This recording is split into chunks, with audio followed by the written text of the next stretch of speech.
Следната програма е платена од пријателите и партнерите на Джойс Мајер службите.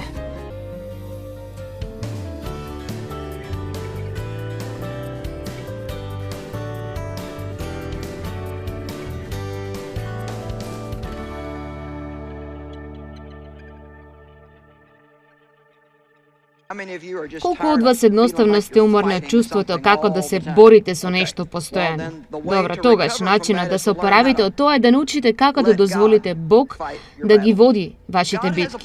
Бог има план за битка и секогаш кога ќе влеземе во една битка мора да знаеме како да се бориме на начин на кој Бог сака да се бориме. Реков ово утро дека ние имаме оружје, но оружјето на нашето војување не е материјално. Тоа оружје не можеш да го видиш или почувствуваш или да ги купиш во продавница. Така да ако тоа не се материјални оружје, тогаш тие мора да се духовни. Во проповедта на Словото оваа вечер јас војувам со непријателот зборувајќи за Божјето Слово.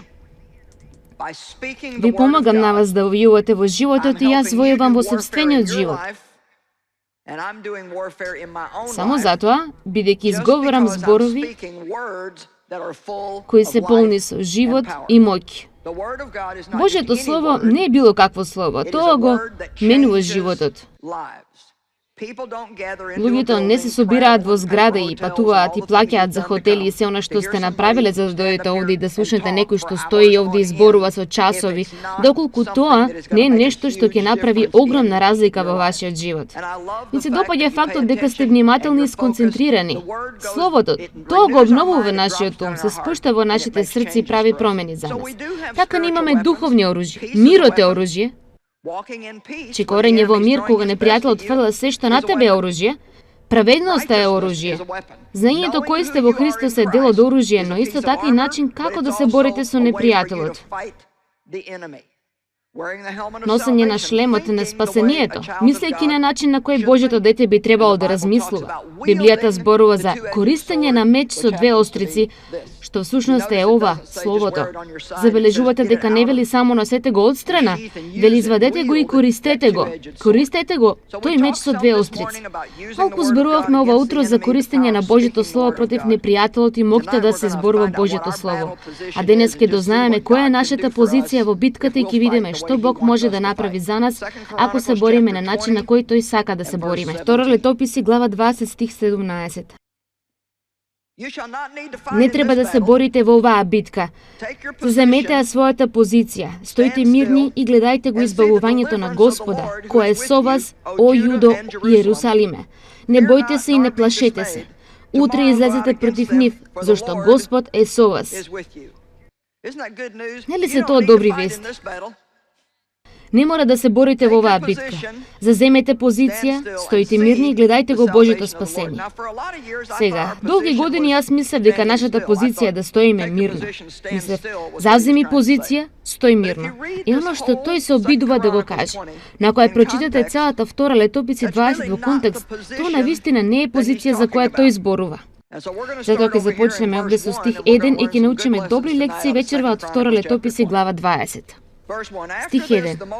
Потоа Моавците и Амонците, а со нив и некои од Меунците, завојуваа против Јосафат. Те забележале ли дека има многу ците во Библијата? Знаете што? Јас одлучив дека сите немаме собствен вид на ци во животот. Може да се шефци, огорчени соседци, мрморци, да немаме доволно пари да ги платиме нашите сметковци. На сите имаме ци кои доаѓаат по нас. Нешто кои сакаат да не вознемират. Му кажаа на Јосафат, против тебе доаѓа големо мноштво од онаа страна на морето, од Едом и енеги во Асасон Тамара, односно во Енгат. Тогаш Јосафат се исплаши. Сакам да обратите внимание на тоа, бидејќи нашиот прв природен одговор на било каков вид лоши вести или неволи е чувството на страх. Сега, што правиме тогаш ние е многу важно. Зборот страв всушност значи да одлетате или да избегате од нешто. Честопати луѓето не сакаат да се справат со своите проблеми, па наоѓаат начин да ги избегнат. Некои луѓе пијат премногу, некои излегуваат и трошат пари кои ги немаат само да не мислат на проблемите. Некои одат в кревет, едноставно спијат.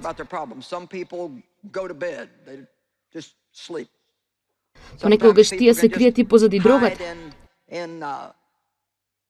Мислам, има секакви начини со кои луѓето ги избегнуваат проблемите. Мајка ми ги избегнуваше проблемите што ги имавме дома и тоа заврши со одземање на нејзиното психичко здравје. Таа почина лани на 87 години. Беше навистина добра жена, но никогаш немаше живот. Таа никогаш не живееше навистина и немаше живот. Ужасно е кога гледате некој како си го уништува животот, бидејќи се плашат да се соочат со било што во животот. Јас го презирам тоа бидејќи видов што и направи неизе. Видов што за малку ми направи на мене. Видов што му направи на брат ми, па дури на татко ми бидејќи таа не можеше да се соочи со него. Тој можеби ќе добиеше некаква помош ако таа се соочише со него. Ние не се помагаме на себе си ако бегаме од проблемите и ако ги избегнуваме.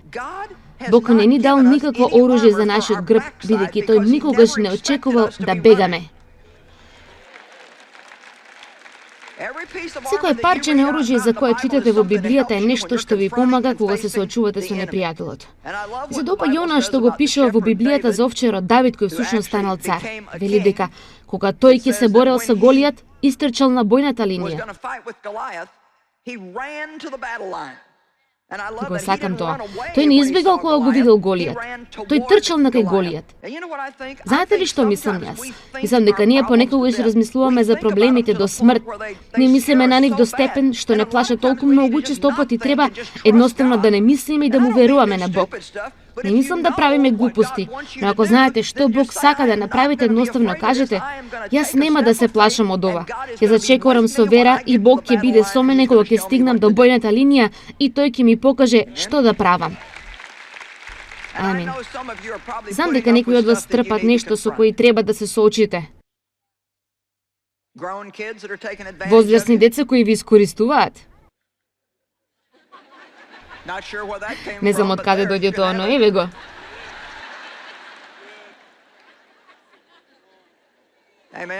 Амин. Ние треба да застанеме за оно што Бог сака да застанеме. Бог не ни даде дух на страв, но дух на сила, љубов и здрав ум. Ние мора да се справиме со стравот за тој да не се справи со нас. Така моментот кога Јосафат добил лоши вести се исплашил. Јосафат доби вест дека големо мноштво доаѓа по него. Стих 3. Јосафат се исплаши, но видите што направил следно. И ми се допаѓа ова. И така тој се определи на себе, одлучно како неговата неопходна потреба, да го бара Господа и прогласи пост во сета Јудеја. Мој Господе, колку разлика би имало во нашиот живот и колку повеќе атрактивна би била црквата Христова за загубените луѓе, ако секогаш кога ние ќе имаме проблем или ќе почувствуваме страв, наредното нешто да биде да одвоиме малку време да го бараме Бога. Хајде, има ли некој дома вечерва? Не одете кон телефонот, одете кон тронот. Не треба да повикаме некој. Јас секогаш велам постојано дека не знаеме што прават тие, а ги прашуваме што ние треба да правиме.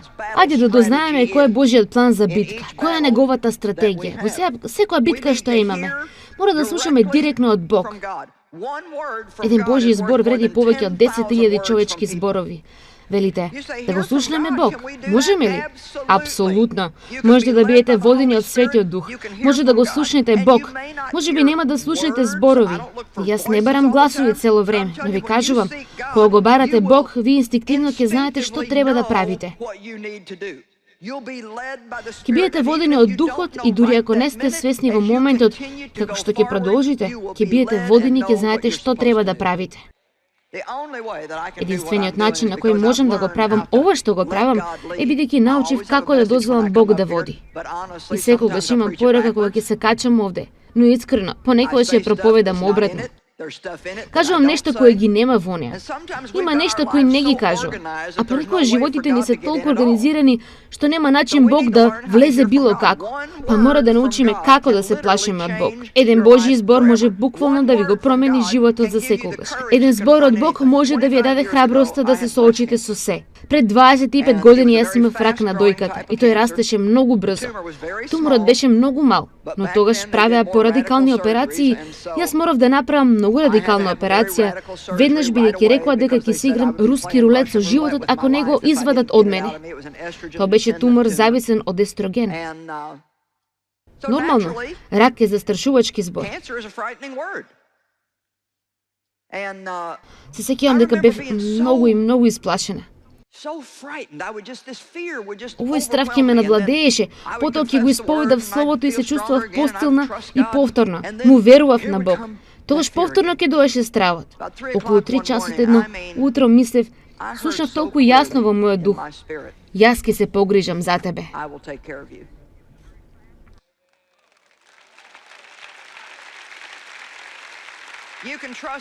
Може да ми веруваш. Јас ќе се погрижам за тебе. Сега знаете што? 500 други луѓе ми го имаат кажано тоа.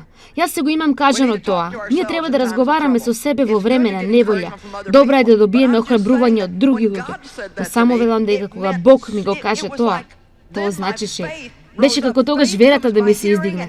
Верата доаѓа од слушање и тоа слушање на Словото Господово. Верата се издигнува кога вие го слушате Бог. И мило ми е што сте овде да ме слушнете вечерва.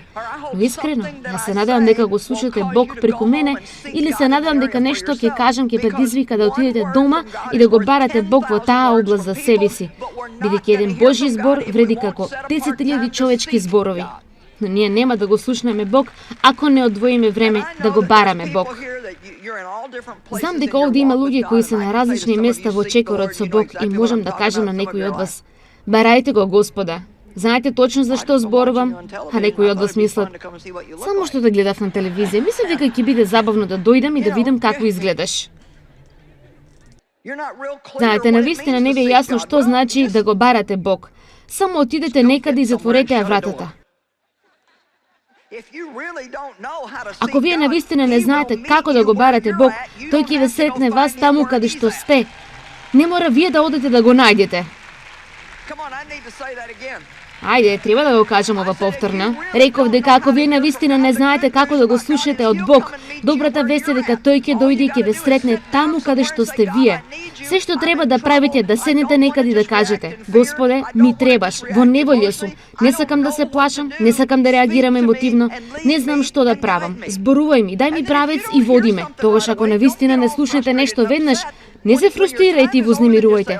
Кога ќе заврши вашето време, само речете: добро, Господе, се уште не сум слушнал ништо, но јас верувам дека ти ќе ме водиш како што јас почнувам да чекорам.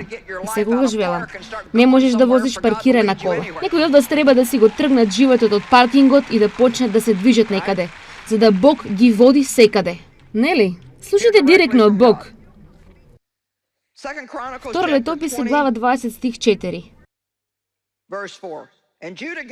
Јудејците се собраа заедно да бараат помош од Господ. Доаѓаа од сите јудејски градови за да го бараат Господа, копнејќи по него со сета нивна желба. Ми се допаѓа тоа. Овие луѓе биле сериозни. Колку од вас се согласуваат со мене дека во моментот кога сте во неволја и чувствувате страв, ако само земете 15-20 минути и половина час, колку што е потребно да се изгледа една ТВ програма, одете, седнете и речете: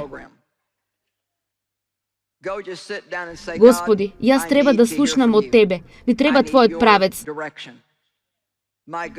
Мој Боже, како мислите дека работите би се променили во животот? Нема ли да биде феноменално? Ќе биде едноставно, прекрасно. Стих 5. Тогаш Јосафат застана во собранието на јудејците и иерусалимците во Господовиот дом, пред новиот двор и рече. И се допаѓаат следниве неколку стиха. Ги читаме до стих 9, бидејќи сакам да забележите како Јосафат започнува да зборува со Бог. Но беа потребни 4 стиха за да каже на Бог кој е неговиот проблем. Првите 4 стиха се што прави и дека му кажува на Бог колку е голем. И овде има порака. Тој рече: О Господи, Боже на нашите татковци, зар не си ти Бог на небесата? И зар ти не владееш над сите царства на народите? Во Твојата рака е таква сила и мок, така што никој не може да се дотржи пред Тебе. Нели ти, о Боже наш, ги истера жителите на оваа земја пред својот израелски народ и ни ја даде за секогаш на потомството на Твојот пријател Авраам? Тие се населија во неа и ти изградија светилиште на Твоето име велики. Ако дојде зло врз нас, од мазнички меч или помор или глад, ние ќе застанеме пред овој дом и пред Тебе, Зашто Твоето име и за символот на Твоето присуство е во овој дом и ние ќе извикаме кон Тебе во својата неволја и Ти ќе не послушаш и ќе не спасиш. Сега тој вели, ако имавме проблеми, еве што ќе направевме.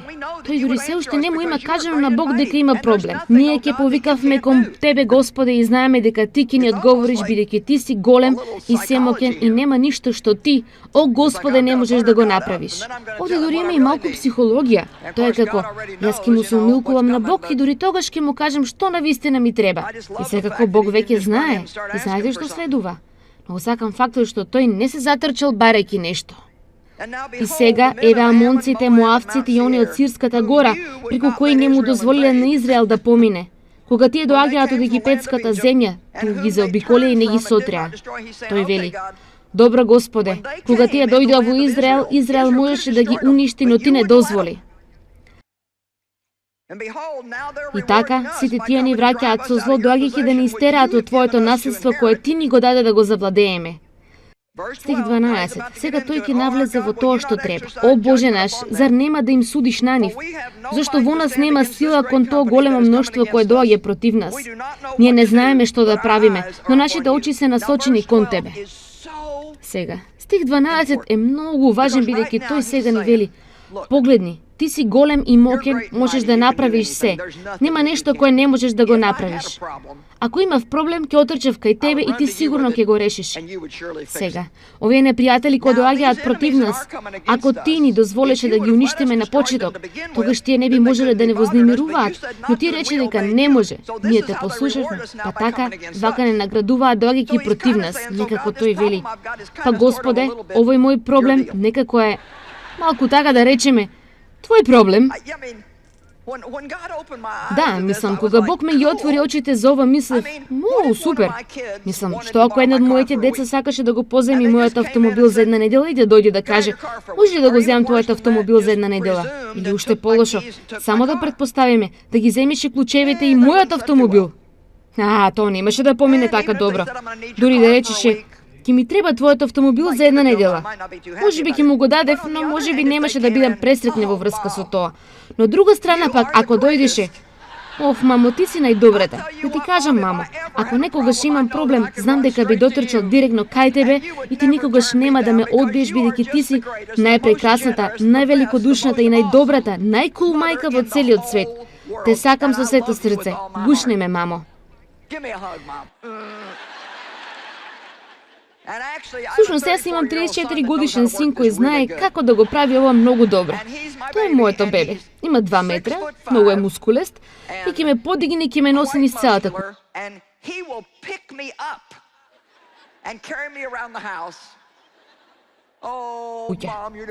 Мамо, ти си најдобрата мамичка на целиот свет. Но сега ако рече, инаку мојот автомобил се расипи и се прашував дали можам да го поземам твојот за една недела. Нема проблем, земи го автомобилот и дозволи да ставам бензин, а ти дадам пари за јадење. Ајде, ние понекогаш не сме многу паметни. Се е во врска со обожавањето, се е во ставањето на Бог на прво место. Дури ако забележите Господовата молитва, размислував за неа денес. Оче наш кој си на небесата, да се свети името Твое. Ние го обожаваме него уште пред да се спомене било какво барање. Лебот наш насушен, дај ни го денес. Не, ние не почнуваме велики, дај ни го денес лебот наш насушен.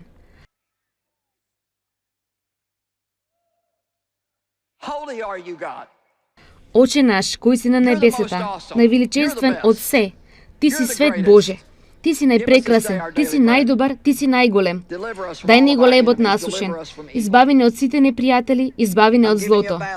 Ви давам план за битка вечерва.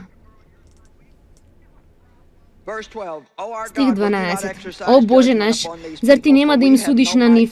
Зашто во нас нема сила спрема тоа големо мноштво кое доаѓа на нас. Ние ниту не знаеме што да правиме, туку нашите очи се насочени кон Тебе. Никогаш нема да добиете помош од Бог додека не признаете дека не можете сами. Една од причините зашто ние се истоштуваме себе си е затоа што постојано се обидуваме да правиме сами и не ни треба помош. Тоа е како мало бебе. Те не можат да си ги врзат врвците, како еден мал едногодишник, но сака Јас сам. Тие доаѓаат, си ги облекуваат алиштата наопаку или маиците од обратната страна. Панталоните им се наопаку, се ги врзале врвците од двете чевли во еден чвор. Но леле, го направиле тоа сами. Според библиската теологија, само понизните добиваат помош. Некогаш е тешко луѓето да речат: не можам да го направам ова е премногу за мене. Господе, но не е премногу и за тебе. Јас не знам што да правам. Јас не знам зошто е толку потешко само да кажеме: јас не знам, јас немам поим. Но знам кој знае, ќе му се обртам нему и тој ќе ми покаже што да правам. Да ви кажам нешто. Како Божје дете, вие никогаш не сте без одговори. Може би не знаете токму во овој момент, но кога Бог е подготвен и времето е правилно, тој ќе ве води, ќе ве насочува и ќе ви покаже што да правите, и половина од времето тој не води, а ние ниту не знаеме за тоа. О Боже наш, зар ти нема да им судиш? Зашто во нас нема сила спрема тоа големо мноштво кое доаѓа на нас? Ние не знаеме што да правиме, но нашите очи се насочени кон тебе. Нашите очи се насочени кон тебе. Сите јудејци стоја пред Господа со нивните деца и со нивните жени. Јас напишав овде во малиот простор. Тие чекаа. Видите, токму овде ние честопати губиме. Одиме и го представуваме нашето барање на Бог и ништо не се случува веднаш. Така одиме, обидувајќи се да најдеме резервен план за да ги направиме нештата самите. Во случај Бог да не ги исполни бараните, немаме друг план. Но тие чекале, тие секако, ние не можеме да го направиме ова Боже. Па знаете, понекогаш Бог само ќе почека малку да види дали ќе чекате или ќе продолжите со работа според телесното. Ајде. О, Господи, јас ти верувам дека ќе го спасиш мојот сопруг.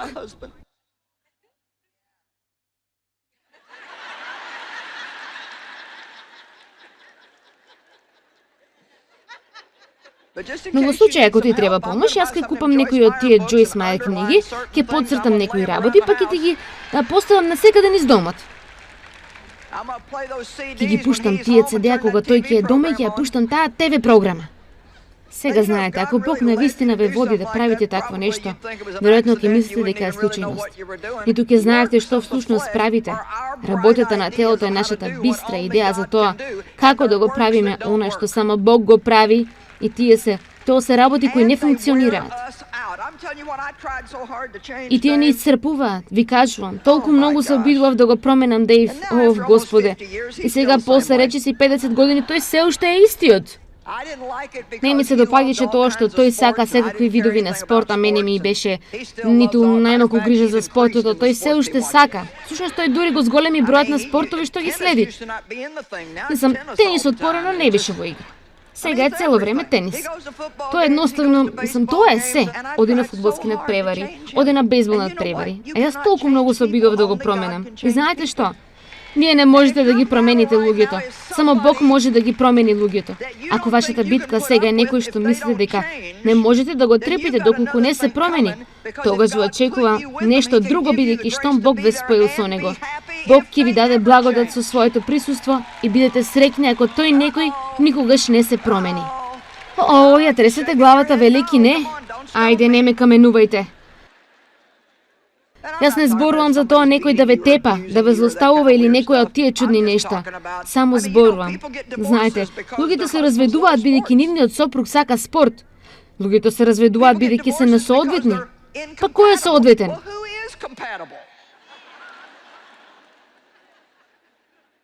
Јас и Дејв сме толку различни што двајца луѓе можат да бидат. Јас зборувам многу, тој не зборува многу. Јас се вознемирувам за се, а тоа е како без грижа, се ќе биде добро. Тој секогаш вели: ти трчиш пред Бог. А јас велам: да, и ти си 10 милјади позади него.